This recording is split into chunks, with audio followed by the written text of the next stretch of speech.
27 अक्टूबर 2024, दिन संडे रविवार हो गया, हिंदी तिथि एकादशी। और आइए बात करते हैं आज के मुख्य समाचार में। देखो, एक तो हर साल आज के दिन भारतीय सेना 27 अक्टूबर को इन्फेंट्री डे के रूप में मनाती है। वहीं आज के दिन को world day for audio visual heritage यानी विश्व दृश्य श्रव्य विरासत दिवस के रूप में भी मनाया जाता है। और आज के दिन एक महान वैज्ञानिक का भी जन्म हुआ, दुनिया को आधुनिक सिलाई मशीन देने वाले आइजैक शिंगर का 27 अक्टूबर 1811 को जन्मे। इन्होंने आधुनिक सिलाई मशीन का आविष्कार किया था। चलिए अब अपन आगे बढ़ते हैं खबरों में। देखिए, एक तो प्रधानमंत्री नरेंद्र मोदी आज रविवार को सुबह 11 बजे आकाशवाणी से मन की बात कार्यक्रम में अपने विचार साझा करेंगे। ये उनकी मन की बात का 115वां एपिसोड है। चलिए अगला अपडेट देखिए। इनकम टैक्स को लेकर सरकार ने एक बड़ा फैसला लिया और कॉर्पोरेट्स के लिए कर रिटर्न दाखिल करने की यानी कि इनकम टैक्स रिटर्न भरने की समय सीमा को 15 दिन और बढ़ा दिया है। सीबीडीटी की तरफ से ये फैसला लिया गया। अब अंतिम तारीख 15 नवंबर तय की है। वहीं देखिए बड़ी खबर, भारतीय रिजर्व बैंक आरबीआई के गवर्नर बोले क्रिप्टो करेंसी फाइनेंशियल स्टेबिलिटी के लिए एक बहुत बड़ा जोखिम है और इसके लिए अंतर्राष्ट्रीय समझ होना जरूरी है। भारत इस पर सवाल उठाने वाला पहला देश बन चुका है। ये बातें कही उन्होंने अमेरिका के वाशिंगटन में, जिसमें उन्होंने क्रिप्टो करेंसी यानी जैसे बिटकॉइन, इथेरियम वगैरह होते हैं ना, इनको फाइनेंशियल स्टेबिलिटी के लिए एक सबसे बड़ा खतरा बताया। चलिए अगला अपडेट देखिए। न ओटीपी न पिन, बस आधार कार्ड के नंबर से ही अब आप बैंक अकाउंट से पैसे निकाल पाएंगे। सरकार की तरफ से ये नई सुविधा शुरू की जा रही है। हालांकि आधार कार्ड से पैसों का लेन देन करने के लिए आपके आधार का बैंक अकाउंट से लिंक होना जरूरी है। सरकार की तरफ से आधार इनेबल्ड पेमेंट सिस्टम AEPS शुरू किया गया, जिसके जरिए आप बैंक अकाउंट से पैसा निकाल सकते हो, जमा करा सकते हो और दूसरे को भी ट्रांसफर कर सकते हो। ये AEPS का आधार UPI पर आधारित है और ये बैंक आधारित एक मॉडल है जो कि आधार नंबर और फिंगरप्रिंट ऑथेंटिकेशन के जरिए आपको लेन देन यानी कि ट्रांजैक्शन करने की अनुमति देता है। और भी AEPS सिस्टम से मिलने वाली कौन कौन सी सेवाएं देख सकते हैं आप अपने बैंक अकाउंट का बैलेंस चेक कर सकते हैं, पैसा निकाल सकते हैं मतलब विड्रॉ कर सकते हैं, जमा कर सकते हैं, फंड ट्रांसफर कर सकते हैं और इस सिस्टम के जरिए लेन देन कैसे करें इसके बारे में डिटेल भी आप देख सकते हैं। इसके लिए आपको CSC सेंटर जाना होगा या उन्हें आप अपने घर बुलाकर भी इन सुविधाओं का लाभ ले सकते हैं। दूर दराज ग्रामीण इलाकों में जहां बैंकिंग सेवाएं अवेलेबल नहीं है, उन लोगों तक बैंकिंग सेवाओं की पहुंच बनाने के लिए ही सरकार की तरफ से ये डिजिटल इंडिया की दिशा में एक बड़ा कदम उठाया गया है ना। चलिए अगला अपडेट देखिए। केंद्र सरकार ने एक सख्त एक्शन प्लान बनाया है। जो फ्लाइट्स विमानों में बम की फर्जी धमकियां मिलती हैं, उसको लेकर अब सरकार की तरफ से एक नई एडवाइजरी जारी की है। और इस एडवाइजरी में केंद्र सरकार ने सोशल मीडिया प्लेटफॉर्म यानी कि जो फेसबुक, इंस्टाग्राम, ट्विटर, इन कंपनियों से कहा कि झूठी जानकारी रोकने की जिम्मेदारी सोशल मीडिया प्लेटफॉर्म्स की है। देखिए, आप बीते 13 दिनों के अंदर ही 300 से ज्यादा डोमेस्टिक और इंटरनेशनल फ्लाइट्स में बम होने की धमकियां मिल चुकी हैं। हालांकि ये सभी धमकियां जांच में झूठी निकली हैं और एक बार फिर से बीते दिन ही 30 से ज्यादा विमानों को बम से उड़ाने की धमकी मिली। उसके बाद अलर्ट मोड में है सुरक्षा एजेंसियां भी। अच्छा, फ्लाइट्स के बाद अब तो होटलों और स्कूलों में भी बम की धमकियां मिल रही हैं। अभी स्कूलों में मिली थी, उसके बाद अब देखिए गुजरात के 10 और आंध्र प्रदेश के 2 होटल को भी मेल मिला और जांच में ये भी फेक निकला। तो मतलब देखिए दिनों दिन इस तरह के मामले बढ़ते जा रहे हैं और ये वजह कि अब सरकार ने सख्त एक्शन प्लान भी बनाया है। चलिए दोस्तों अगली खबर देखिए। महंगाई पर, दिवाली के त्योहार पर रुलाएगी महंगाई। सब्जियां 25% तो खाद्य तेल 35 रुपए तक महंगा हुआ। जैसे जैसे त्योहारी सीजन नजदीक आ रहा, खाने पीने रसोई की चीजें और ज्यादा महंगी होती जा रही है। चलिए अगला अपडेट है। विदेश मंत्री एस जयशंकर ने महाराष्ट्र पुणे में एक कार्यक्रम को संबोधित करते हुए कहा कि भारत चीन सीमा पर 2 वजहों से समझौता किया है। पहला तो हम अड़े रहे, हमारी सेना डटी रही, कूटनीति काम आई और दूसरा इंफ्रास्ट्रक्चर बेहतर किया। ये वजह कि चीन ने भारत के साथ ये समझौता किया। पिछले 2 सालों से इस मुद्दे को हल करने की कोशिश में लगे थे, विदेश मंत्रालय का ये कहना है। चलिए खबर देखिए। राहुल गांधी दिल्ली के एक सैलून में पहुंचे और यहाँ का वीडियो शेयर करते हुए उन्होंने लिखा कि कुछ नहीं बचता है। ये शब्द आज देश के हर गरीब और मिडिल क्लास की कहानी है। उन्होंने लोगों की आमदनी को लेकर एक ग्राउंड लेवल की रिपोर्ट जारी की है। चलिए बड़ी खबर है। पंजाब के 4 हाईवे को अनिश्चित काल के लिए बंद कर दिया है। किसान बोले कि लिफ्टिंग शुरू होने तक नहीं खुलेंगे रास्ते, इमरजेंसी सेवाएं जारी रहेगी। पंजाब में धान खरीदी की देरी और धान की लिफ्टिंग न होने से खफा किसानों ने अब राज्य के 4 स्टेट हाईवे को भी बंद कर दिया है। ये देख सकते हैं आप कुछ तस्वीरें भी। कल दोपहर 1 बजे के बाद किसानों ने इन चारों हाईवे पर जाम लगा दिया है। और किसानों की अभी क्या मुख्य मांगे हैं पंजाब सरकार से, ये 4 बड़ी मांगे हैं, जिसमें एक ये भी है कि पराली जलाने के खिलाफ दर्ज FIR भी रद्द की जाए,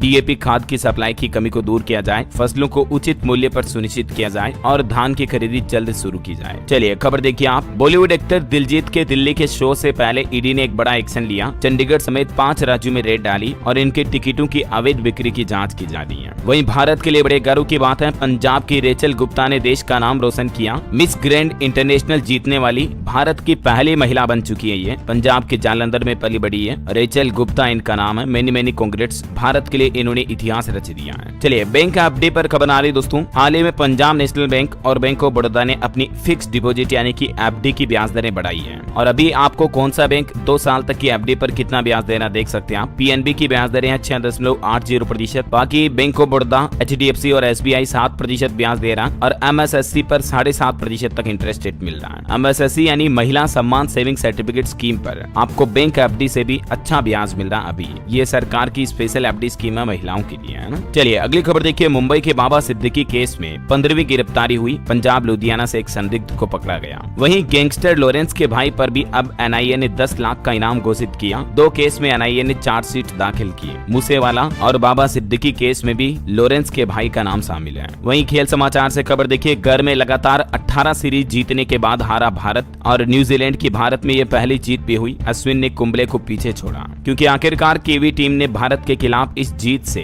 3 मैचों की सीरीज में 2-0 की अजय बढ़त हासिल कर ली है, तो जीत तय हो चुकी है न्यूजीलैंड की। चलिए खबर है दोस्तों, जम्मू कश्मीर में आतंकी गतिविधियों के बीच अब 628 नए सैनिकों की भर्ती होगी। आतंकी घटनाओं को लेकर एक्शन में है बीएसएफ। एलओसी पर भी कड़े सुरक्षा के इंतजाम किए हैं। और जम्मू कश्मीर के उपराज्यपाल मनोज सिन्हा ने भी केंद्र शासित प्रदेश जम्मू में आतंकवाद को खत्म करने के लिए एकीकृत सरकारी रणनीति के महत्व पर जोर दिया। चलिए खबर है, डिजिटल पेमेंट फ्रॉड पर भी अब लगाम लगेगी। सरकार की तरफ से नई एडवाइजरी जारी की है क्योंकि अभी फेस्टिवल सीजन शुरू हो गया और ऑनलाइन प्लेटफॉर्म पर सेल और डिस्काउंट ऑफर भी मिल रहे हैं। इस बीच लोगों के बीच धोखाधड़ी के मामले भी काफी ज्यादा बढ़ने लगे हैं, तो इन मामलों को देखते हुए एनपीसीआई की तरफ से एडवाइजरी भी जारी की गई है ताकि लोग सुरक्षित रह सके। एनपीसीआई का कहना है कि विश्वसनीय ऑनलाइन शॉपिंग पोर्टल से ही शॉपिंग करें और कभी पब्लिक नेटवर्क, पब्लिक वाईफाई इत्यादि का इस्तेमाल ना करें, वरना आपकी बैंकिंग डिटेल्स लीक हो सकती है ना। चलिए खबर है, नेपाल से आने वाली बाढ़ से निपटने के लिए अब बिहार में बनेगा नया बैराज। केंद्र सरकार से भी इसको मंजूरी मिल चुकी है। वहीं खबर है, मध्य प्रदेश में भी कर्मचारियों की केंद्र सरकार के समान महंगाई भत्ते की मांग की जा रही है। कर्मचारियों ने मोहन यादव सरकार को तालाबंदी की चेतावनी भी दी है। तो देखते हैं, अभी राज्य के कर्मचारियों को वर्तमान में 46% महंगाई भत्ता मिलता है, तो एमपी सरकार इनके महंगाई भत्ते को बढ़ाकर कितना करती है। जो भी अपडेट आएगा मैं आपको बता दूंगा। चलिए अगला अपडेट देखिए, रतन टाटा सर की बायोग्राफी रतन टाटा ए लाइफ रिलीज हो चुकी है। भारत के सबसे पुराने कारोबारी समूह के मुखिया रतन टाटा का निधन 9 अक्टूबर 2024 को हो गया था और अभी उनकी इस बायोग्राफी में काफी बातें लिखी हुई है। एक बार उनकी फैक्ट्री में हड़ताल के वक्त अकेले हो गए थे रतन टाटा। जब इनके माता पिता अलग हुए तो स्कूल में इनको शर्मिंदा भी किया गया। और भी इनके जीवन से जुड़ी बातें अगर आप जानना चाहते हैं तो ये रतन टाटा ए लाइफ नाम की इस बायोग्राफी में पढ़ सकते हैं। थॉमस मैथ्यू द्वारा ये रिटर्न की गई है। चलिए सिम कार्ड यूजर्स के लिए खबर आ रही है, एयरटेल, वोडाफोन आइडिया, जियो, किसी भी कंपनी का सिम कार्ड अगर आप इस्तेमाल करते हैं तो जरा ध्यान दें। एक तो 1 नवंबर से ट्राई की तरफ से कुछ नए नियम लागू किए जा रहे हैं। वहीं अब आपके मोबाइल रिचार्ज प्लान भी सस्ते हो सकते हैं। मैंने आपको कल ही अपडेट बताया था क्योंकि सरकार से टेलीकॉम कंपनी ने मांग की है लाइसेंसिंग फीस को कम करने की। और इसके अलावा भी दोस्तों एयरटेल, वीआई, जियो यूजर्स के लिए 1 नवंबर से भी कुछ नियम बदल रहे हैं एसएमएस कॉलिंग वगैरह को लेकर। तो इसके बारे में डिटेल जानकारी अगर आप देखना चाहते हैं तो मैंने डीएलएस न्यूज के ऊपर कल शाम को एक वीडियो डाला है, सेपरेट वीडियो। आप जियो, एयरटेल या वोडाफोन आइडिया इनमें से किसी कंपनी का सिम कार्ड यूज करते हैं तो इस वीडियो को जरूर देख लीजिएगा, ठीक है ना। अभी ये खबरें खत्म होने के बाद चलिए आगे बढ़ते हैं खबरों में। देखिए प्रदूषण पर बड़ी खबर आ रही, दिल्ली के लिए अगले 15 दिन काफी अहम होंगे। बढ़ते प्रदूषण को लेकर पर्यावरण मंत्री गोपाल राय ने भी चेताया है और कई राज्यों में पराली जलाने की घटनाएं भी सामने आ रही है। देखिए हरियाणा में भी 689 जगहों पर पराली जलाई गई। 4 शहरों में हरियाणा में भी AQI 400 के पार पहुंच चुका है। 10 शहरों में हवा जहरीली हुई। मध्य प्रदेश में भी 536 पराली जलाने के मामले रिकॉर्ड दर्ज किए गए, जहां एक तरफ पहले से ही देश के कई राज्यों में प्रदूषण बढ़ रहा है। सुप्रीम कोर्ट ने भी चेतावनी जारी की, उसके बावजूद हरियाणा, उत्तर प्रदेश, मध्य प्रदेश, पंजाब इन राज्यों में पराली की घटनाएं दिनों दिन बढ़ रही हैं। देखिए पंजाब, चंडीगढ़ में भी तापमान में गिरावट हुई। प्रदेश के 6 शहरों में AQI 300 के पार पहुंचा। चलिए अगली खबर देखिए, ट्रॉफी फैक्ट्री में बन रही थी नकली दवाइयां, 5 राज्यों में बेची 80 करोड़ की मेडिसिन। हिमाचल से आगरा लाए ये 3 करोड़ की मशीन। उत्तर प्रदेश के आगरा में एंटी नार्कोटिक्स टास्क फोर्स की तरफ से ये नकली दवाइयों की बड़ी फैक्ट्री पकड़ी है। देखिए जरा आप, लोगों की जिंदगी के साथ किस तरह से खिलवाड़ किया जाना। कल भी मैंने आपको दवाइयों को लेकर सनसनीखेज खुलासा बताया था। चलिए अगली खबर देखिए, आम आदमी पार्टी के मनीष सिसोदिया ने कार्यकर्ताओं में भरा जोश। भाजपा पर निशाना साधते हुए उन्होंने कहा कि उत्तराखंड में सरकार बनने पर दिल्ली मॉडल लागू कराएंगे उत्तराखंड राज्य में भी। वही एक बड़ी दुर्घटना देखिए दोस्तों, एक चिंगारी ने खत्म कर दी पूरे परिवार की जिंदगी। आग में जलकर राख हो गए 4 भाई। हरियाणा के गुरुग्राम की यह घटना है। सेक्टर 10 थाना क्षेत्र में सरस्वती एनक्लेव के जी ब्लॉक में एक घर की पहली मंजिल पर बने कमरे में आग लग गई और धुएं और दम घुटने और आग से जलने की वजह से 2 सगे समेत रिश्ते में 4 भाइयों की जान चली गई। एक बड़ा सड़क हादसा मध्य प्रदेश में भी हो गया। ट्रक बाइक पर पलटा जिसमें पिता पुत्र समेत 4 की जान चली गई। प्रत्यक्षदर्शी ने कहा कि ट्रक ओवरटेक करके आगे बढ़ा, गाय को टक्कर मारकर पलट गया। ईश्वर इनकी आत्मा को शांति दे। चलिए अगली खबर है, अगर आपका राशन कार्ड नहीं है तो तुरंत आप फैमिली आईडी के लिए पंजीकरण करवा दें ताकि आपको सरकारी योजनाओं का लाभ पूरा मिलता रहे। उत्तर प्रदेश सरकार की तरफ से सभी बिना राशन कार्ड वाले परिवारों के लिए ये सूचना जारी की गई है। फैमिली आईडी कार्ड भी 12 अंकों का ही होगा जिसमें पूरे परिवार का विवरण होगा और सभी फैमिली आईडी कार्ड वालों को भी राशन कार्ड से मिलने वाली सभी सरकारी सेवाओं का लाभ अब मिल पाएगा। फैमिली आईडी कार्ड के लिए कैसे अप्लाई करना है, तो इसका ये ऑनलाइन पोर्टल है जिसके जरिए आप घर बैठे ही अप्लाई करके रजिस्ट्रेशन कर सकते हैं ना। वहीं देखिए एक श्रद्धांजलि, पद्मश्री अवार्डी डांसर कनक राजू ने 80 साल की उम्र में अंतिम सांस ली। पीएम मोदी ने भी शोक व्यक्त किया। और खबर है दोस्तों, गुजरात के टाटा एयरक्राफ्ट कॉम्प्लेक्स का उद्घाटन करेंगे पीएम मोदी। C-295 सैन्य विमान का निर्माण होगा यहाँ पर और इस परियोजना के शुरुआती चरण में 56 विमानों का निर्माण किया जाएगा। दरअसल कल 28 अक्टूबर को पीएम मोदी गुजरात का दौरा करेंगे और यहाँ टाटा एयरक्राफ्ट कॉम्प्लेक्स का उद्घाटन करेंगे। इस उद्घाटन के अलावा भी गुजरात में टोटल 4,900 करोड़ की विकास परियोजनाओं का शिलान्यास करेंगे। वहीं खबर है कि स्पेन के राष्ट्रपति पेड्रो सांचेज भी आज से 29 अक्टूबर तक भारत की आधिकारिक यात्रा पर रहेंगे, तो पीएम मोदी इनको भी लेकर गुजरात जाएंगे। पीएम मोदी और स्पेन के पीएम दोनों गुजरात के वडोदरा का दौरा करेंगे। स्पेन के पीएम के स्वागत के लिए गुजरात में सजावट भी की गई है, तस्वीरें आप देख सकते हैं। चलिए अगली बड़ी एक चिंताजनक रिपोर्ट देखिए, भारत का हर दूसरा बुजुर्ग 2 या उससे ज्यादा बीमारियों से ग्रस्त है। हेल्प एज इंडिया के सर्वे में ये बड़ी चौंकाने वाली रिपोर्ट सामने आई है। रिपोर्ट में बताया गया कि देश में करीब 26% यानी 4 में से 1 बुजुर्ग कम से कम एक गैर संचारी बीमारी से पीड़ित हैं, जिसमें मधुमेह हो गया, उच्च रक्तचाप यानी कि हाई ब्लड प्रेशर वगैरह ऐसी बीमारियां शामिल हैं। और खबर है केरला के त्रिशूर में जीएसटी का सबसे बड़ा ऑपरेशन सामने आया। 700 लोगों की टीम ने जब्त किया 104 किलो सोना। और खबर है गैंगस्टर लॉरेंस के कस्टडी से इंटरव्यू केस में पंजाब के 7 अधिकारियों कर्मचारियों को सस्पेंड किया गया। इनमें 2 तो डीएसपी हैं, 3 एसआई और 1 एएसआई भी शामिल हैं। इन पर आरोप है कि ड्यूटी में इन्होंने लापरवाही बरती। चलिए एसबीआई की एक रिपोर्ट सामने आ रही कि 5 लाख तक सालाना कमाई वालों में आय असमानता 74% तक घटी है। अंतिम तबके तक पहुंच रहे सरकार के प्रयास, ये वाकई में एक अच्छी रिपोर्ट सामने आई। मतलब लोगों की इनकम का जो असमानता का रेशियो है वो पिछले कुछ सालों में कम हुआ है। आंकड़े आप देख सकते हैं। वहीं रेलवे की नई पहल देखिए दोस्तों, रेलवे के किचन में अब चूहे और कॉकरोच नहीं आएंगे क्योंकि रेलवे नई एआई टेक्नोलॉजी का इस्तेमाल करेगा। 800 से ज्यादा रेलवे किचन पर नजर रहेगी आर्टिफिशियल इंटेलिजेंस के माध्यम से। चलिए खबर है केंद्र सरकार ने भी नौकरशाही में एक बड़ा फेरबदल किया। विभिन्न सरकारी विभागों में 29 संयुक्त सचिव की नियुक्ति की है। और खबर है राजस्थान आईआईटी जोधपुर में खुलेगा देश का उत्कृष्टता केंद्र। सृजन जनरेटिव एआई को बढ़ावा देगा और मेटा कंपनी फेसबुक इंस्टाग्राम वाली जो कंपनी है वो इसकी स्पॉन्सर बनेगी। वहीं देखिए एक और बड़ी चिंताजनक रिपोर्ट, रेबीज की वजह से देश में सालाना 5000 से ज्यादा मौतें होती हैं। 2022-23 में 50% से भी ज्यादा लोगों ने रेबीज के टीके पूरे नहीं लगवाए हैं। देश के 18 चिकित्सा संस्थानों के साथ मिलकर आईसीएमआर ने 3.5 लाख से भी ज्यादा लोगों से बातचीत कर ये निष्कर्ष निकाला है कि पिछले 2 दशक में रेबीज से काफी लोगों की जाने गई है। एवरेज सालाना 5000 लोगों की मौत होती है। वहीं सीबीएसई की तरफ से एक अपडेट जारी किया गया। बोर्ड ने पीएम श्री लिखकर स्कूल का नाम अपडेट कराने के लिए आवेदन मांगे हैं। सरस पोर्टल पर जल्द ही स्कूलों को लाइव आवेदन करना होगा। चलिए खबर है घटिया हेलमेट से निपटने के लिए सरकार की तरफ से एक बड़ा कदम उठाया गया। देश भर में अभियान चलाया जाएगा खास कैंपेन के तहत और इसके तहत नकली ब्रांड के घटिया क्वालिटी के हेलमेट्स बनाने वाली कंपनियों पर अब सख्त कार्रवाई की जाएगी। सरकार ने यह कदम उठाते हुए बीआईएस ने सभी राज्यों और जिला अधिकारियों को इस संबंध में चिट्ठी भी लिखी है। बीआईएस यानी कि ब्यूरो ऑफ इंडियन स्टैंडर्ड्स के द्वारा आगाह किया गया है कि सभी राज्य सरकारें अपने अपने लेवल पर जिला स्तर पर हेलमेट के मानकों का परीक्षण करें।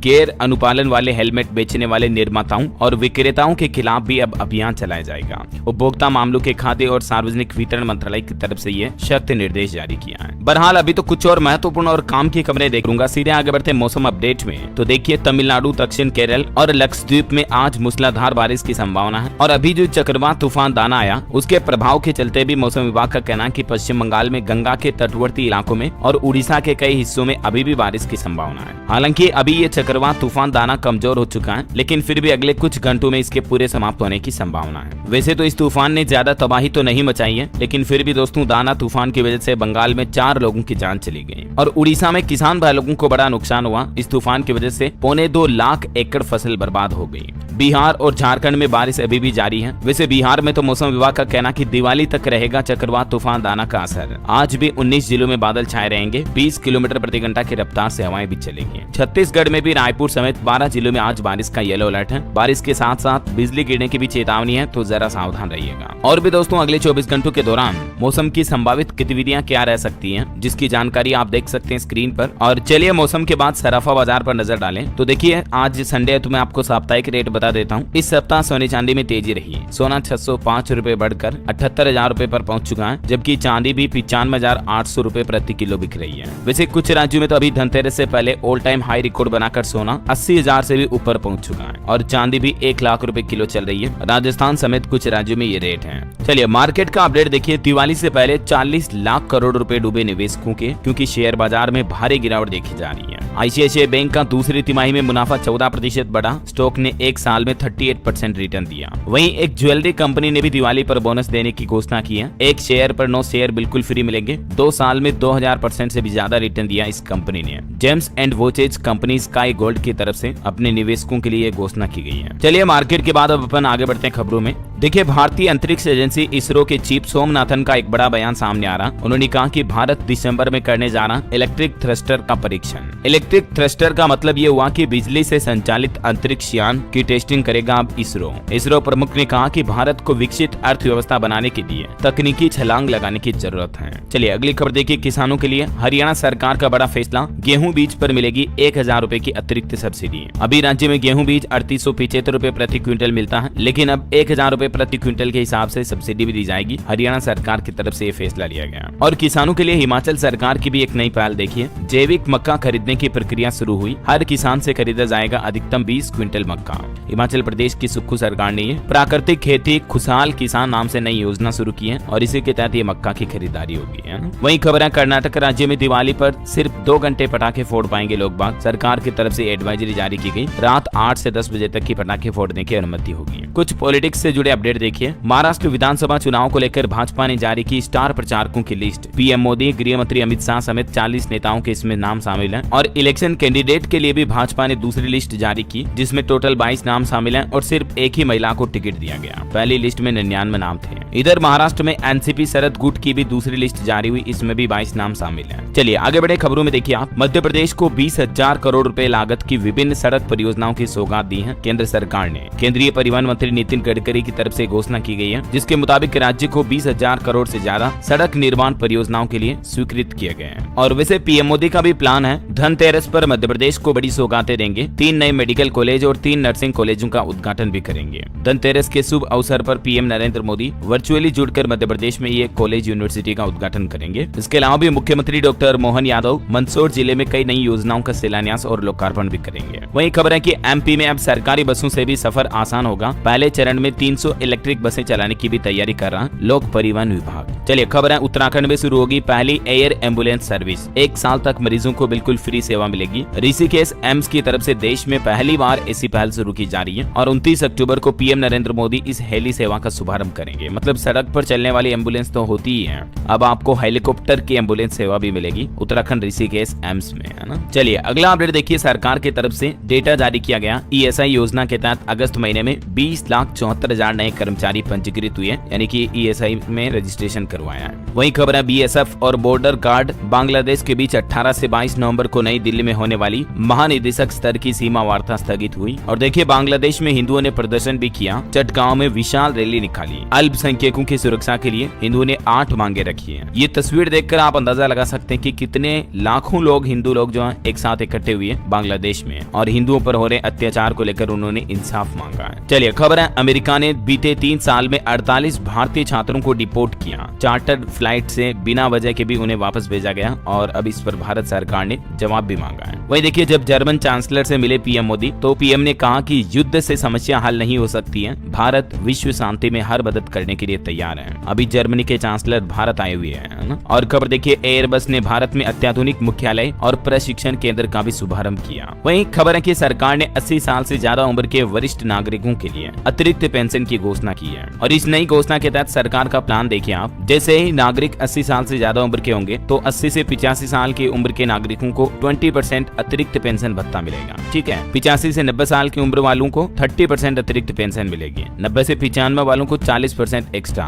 95 से 100 साल वालों को 50% और 100 साल से ऊपर अगर कोई नागरिक है तो मूल पेंशन और संवेदनशील भत्ते का 100% एक्स्ट्रा मिलेगा, मतलब जस्ट डबल पेंशन मिलेगी ऐसा। चलिए अगली खबर देखिए। हालिया वैज्ञानिकों के एक नए अध्ययन से पता चला है कि जो फिल्में होती है ना, मूवी देखते हैं हम, वो हमारी सोच पर भी कैसा असर डालती है। इसको लेकर वैज्ञानिकों ने रिसर्च की, जिसमें पता चला कि फिल्में देखकर लोगों में संवेदनाएं जगती हैं। जेल में बंद कुछ कैदियों पर यह रिसर्च की गई। चलिए कुछ स्टेट न्यूज अपडेट देखते हैं फटाफट से। देखिए राजस्थान में मुख्यमंत्री आयुष्मान आरोग्य योजना को लेकर सरकार ने कहा कि 31 अक्टूबर तक पंजीकरण करवाने पर 1 नवंबर से ही पॉलिसी एक्टिव हो जाएगी और इस योजना के तहत राजस्थान वासियों को 25 लाख रुपए तक निःशुल्क इलाज मिलेगा। और वहीं देखिए छत्तीसगढ़ रायपुर में देश की राष्ट्रपति द्रौपदी मुर्मू ने एम्स में AI टेक्नोलॉजी का उद्घाटन किया, तो अब एम्स में AI की मदद से इलाज होगा। राष्ट्रपति बोले कि IIT भिलाई ने बनाया ऐप, डॉक्टर कुछ साल गाँव को समर्पित करें। वहीं खबर है छत्तीसगढ़ में अगले महीने 1 नवंबर से भी कई बड़ी परियोजनाएं शुरू होगी। बच्चों को मिलेगी IIT नीट की फ्री कोचिंग, मजदूरों को 5 रुपए में खाना मिलेगा और भी कई नए प्लान कर रही छत्तीसगढ़ की विष्णुदेव साय सरकार है ना। 28 लाख से भी ज्यादा श्रमिकों को इन योजनाओं का लाभ मिलेगा। और खबर देखिए उत्तर प्रदेश के मुख्यमंत्री योगी आदित्यनाथ ने कहा कि शहर को साफ सुंदर बनाने में नींव के पत्थर हैं सफाई कर्मी। CM योगी ने सफाई कर्मचारियों को दिवाली गिफ्ट भी दिया। सफाई मित्र भी CM योगी के इस सम्मेलन में पहुंचे। और बिहार में देखिए दोस्तों, डेंगू के आंकड़े सामने आ रहे। 24 घंटों में ही 213 नए मरीज मिले। सिर्फ बिहार के राजधानी पटना से 117 मरीज आए। डॉक्टरों ने सलाह दी लोगों को कि लक्षण दिखने पर तुरंत जांच करवाएं।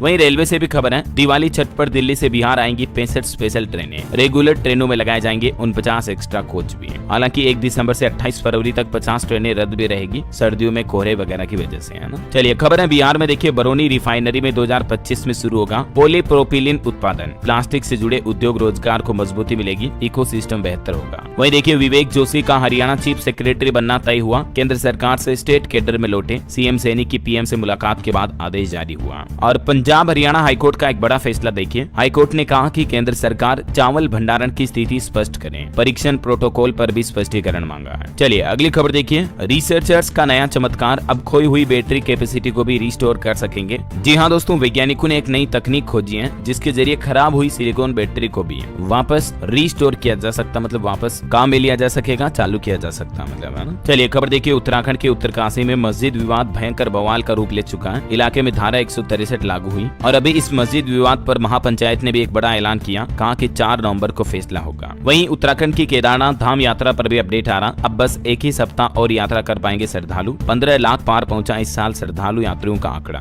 और खबर है मुख्यमंत्री योगी आदित्यनाथ ने अफसरों और पुलिस कर्मियों को सख्त आदेश जारी करते हुए कहा कि देरी और लापरवाही करने वालों के खिलाफ अब सख्त कार्रवाई की जाएगी। चलिए खबर है मध्य प्रदेश के मुख्यमंत्री डॉक्टर मोहन यादव ने सरकारी कर्मचारियों को अब छुट्टियों का बड़ा तोहफा दिया है। अभी त्योहारी सीजन आ रहा, दीपावली, धनतेरस, गोवर्धन पूजा पर किन किन तारीखों पर छुट्टियां रहेगी MP सरकार द्वारा जारी है। कैलेंडर भी आप देख सकते हैं। वहीं देखिए अब TB के मरीजों को पौष्टिक आहार के लिए मिलेगी दुगुनी रकम। उत्तर प्रदेश के स्वास्थ्य विभाग की तरफ से भी ये नई सुविधा शुरू की गई है, जो हाल ही में केंद्र सरकार ने भी फैसला लिया था। अब 500 के बजाय 1000 रुपए हर महीने दिया जाएगा, है ना। वहीं टेक न्यूज से खबर देखिए, अब सैमसंग की तरह रियलमी भी जल्द ही सस्ते और फोल्डेबल फ्लिप फोन लॉन्च करेगी। ये कंपनी का नया प्लान है। और खबर देखिए, यूनिकॉर्न नहीं बल्कि इंडिकॉर्न बनाने होंगे। भारत में स्टार्टअप इकोसिस्टम अब सामाजिक संस्कृति बन चुका है। देश के उपराष्ट्रपति जगदीप धनखड़ राजस्थान के एक कार्यक्रम में पहुंचे और यहाँ उन्होंने ये बातें कही। चलिए खबर है दिल्ली के कोचिंग सेंटरों को मिलेगी राहत। फायर NOC के लिए भी MCD ने लॉन्च किया नया पोर्टल और इस पोर्टल के जरिए कोचिंग सेंटर फायर NOC ले पाएंगे, है ना। वहीं टेक न्यूज से एक और खबर देखिए, व्हाट्सएप चैनल को फॉलो करना अब आसान होगा क्योंकि व्हाट्सएप चैनल को QR कोड के जरिए शेयर करने का भी ऑप्शन मिलेगा। कंपनी जल्दी ये नया फीचर ला रही है। और खबर है हिमाचल प्रदेश शिमला में देखिए, तारा देवी शिमला रोपवे का काम जल्द ही शुरू होगा। 1 घंटे में 6000 लोग यात्रा कर सकेंगे। 660 ट्रॉलियां लगाई जाएगी इसमें। हिमाचल प्रदेश में पर्यटन को बढ़ावा देने के लिए सरकार का यह प्लान है। चलिए खबर देखिए, बिना फोन को अनलॉक किए भी अब कॉल और मैसेज कर पाएंगे। गूगल जेमिनी AI टूल के द्वारा एंड्रॉइड यूजर्स के लिए जल्द ही ये नया फीचर मिलेगा। और स्विगी कंपनी ने भी एक नई सर्विस लॉन्च की है जिसके जरिए विदेश में बैठे आपके परिजन लोग बाग भी यहाँ भारत में आपके लिए खाना ऑर्डर कर पाएंगे। ये नई फैसिलिटी स्विगी प्लेटफॉर्म ने लॉन्च की है ना। और वहीं खबर देखिए, इस राज्य में सभी यूनिवर्सिटी को 30 दिनों में जारी करना होगा रिजल्ट। BRABU की तरफ से निर्देश जारी किया गया। बिहार की सभी यूनिवर्सिटी कॉलेजों के लिए। शिक्षा विभाग का आदेश है कि परीक्षा खत्म होने के 30 दिनों के अंदर अंदर परीक्षा परिणाम जारी करें। चलिए खबर है यूपी नोएडा में फ्लैट खरीदारों के लिए अच्छी खबर। रजिस्ट्री को लेकर एक नया नियम आ चुका है और बिल्डरों को भी नोएडा प्राधिकरण की तरफ से आदेश जारी किया गया। प्राधिकरण की 215वीं बोर्ड बैठक में ग्रुप हाउसिंग विभाग के नए नियमों को मंजूरी मिली है और इन नए नियमों में क्या क्या प्रावधान है जिसकी कुछ डिटेल भी आप देख सकते हैं स्क्रीन पर। वही खबर देखिए यूपी महाकुंभ में ट्रैक सूट में नजर आएंगे ड्राइवर व नाविक, सभी के सूटों का अलग कलर होगा। प्रयागराज में होने वाले महाकुंभ को लेकर सरकार की तरफ से ये भी प्लान किया गया, इस बार ड्राइवर नाविक वगैरह की अलग से ड्रेस कोड होगा, है ना। चलिए कुछ एजुकेशनल खबरें देखते हैं दोस्तों। देखिए बीपीएससी ने अपनी 70वीं भर्ती में भी वैकेंसियों की संख्या बढ़ाई है, 2027 से बढ़ाकर 2031 कर दिया है। इसके अलावा खबर है कि अब एक ही जगह मिलेगी प्री प्राइमरी से लेकर विश्वविद्यालय स्तर तक की शिक्षा। लखनऊ समेत उत्तर प्रदेश के 6 जिलों में 40 नई यूनिवर्सिटी खोलने का प्लान किया है उत्तर प्रदेश शिक्षा विभाग की तरफ से। किन किन जिलों में खोला जाएगा, जिसमें शामिल है अयोध्या, गोरखपुर, आगरा, गौतम बुद्ध नगर, इसके अलावा बुंदेलखंड और लखनऊ में हर जिले में नई यूनिवर्सिटी बनेगी। वहीं खबर है यूपी बोर्ड के परीक्षार्थी भी अब इस तारीख तक कर सकेंगे रजिस्ट्रेशन में संशोधन यानी कि बदलाव। जन्म तिथि और विषय में बदलाव का ये आखिरी मौका है, 12 नवंबर तक फॉर्म को एडिट किया जा सकेगा, मतलब है ना। चलिए कुछ अंतर्राष्ट्रीय न्यूज देखते हैं। देखिए ईरान ने फिर से इजराइल पर हमला किया, करीब महीने भर शांत रहने के बाद पलटवार किया। ईरान पर इजराइल ने 100 से ज्यादा मिसाइलों से यह हमला किया, फैक्ट्रियों और सैन्य अड्डों को निशाना बनाया, 20 ठिकाने तबाह हुए, 2 सैनिकों के भी जान जाने की खबर है। और खबर है कि एक इजरायली फोन कॉल से ईरान में 3 घंटे तक हमले हुए हैं। अरब देश इतने अशांत क्यों हैं, इस पर भी अब सवाल उठाए जा रहे हैं। इजराइल का खतरनाक ऑपरेशन पश्चाताप का दिन नाम से ये ऑपरेशन शुरू किया और ईरान में ड्रोन सेंटर को भी निशाना बनाया। ईरान, सीरिया, लेबनान पर यह बड़ा हमला करते हुए सैन्य और हिजबुल्लाह के ठिकानों को भी तबाह कर दिया इजराइल ने एक बार फिर से। ओके, और अंत में आपको एक एस्ट्रोलॉजी का अपडेट बता दूं। कल 28 अक्टूबर को एकादशी भी रहेगी और द्वादशी तिथि भी रहेगी। सोमवार को रमा एकादशी का व्रत किया जाएगा। वैसे तो एकादशी आज भी है तो आज भी व्रत किया जा सकता, कोई दिक्कत नहीं है। कल भी विष्णु और महालक्ष्मी के साथ भगवान शिव की पूजा करना लाभदायक रहेगा। और अंत में आज के राशिफल पर नजर डालें तो देखिए सिंह राशि के लोग समस्याओं का सामना करने के लिए तैयार रहें। कन्या राशि के लोग सही निर्णय लेने की कोशिश करें। और भी आज के दिन की कुछ अलग अलग राशियों के राशिफल की जानकारी आप देख सकते हैं स्क्रीन पर।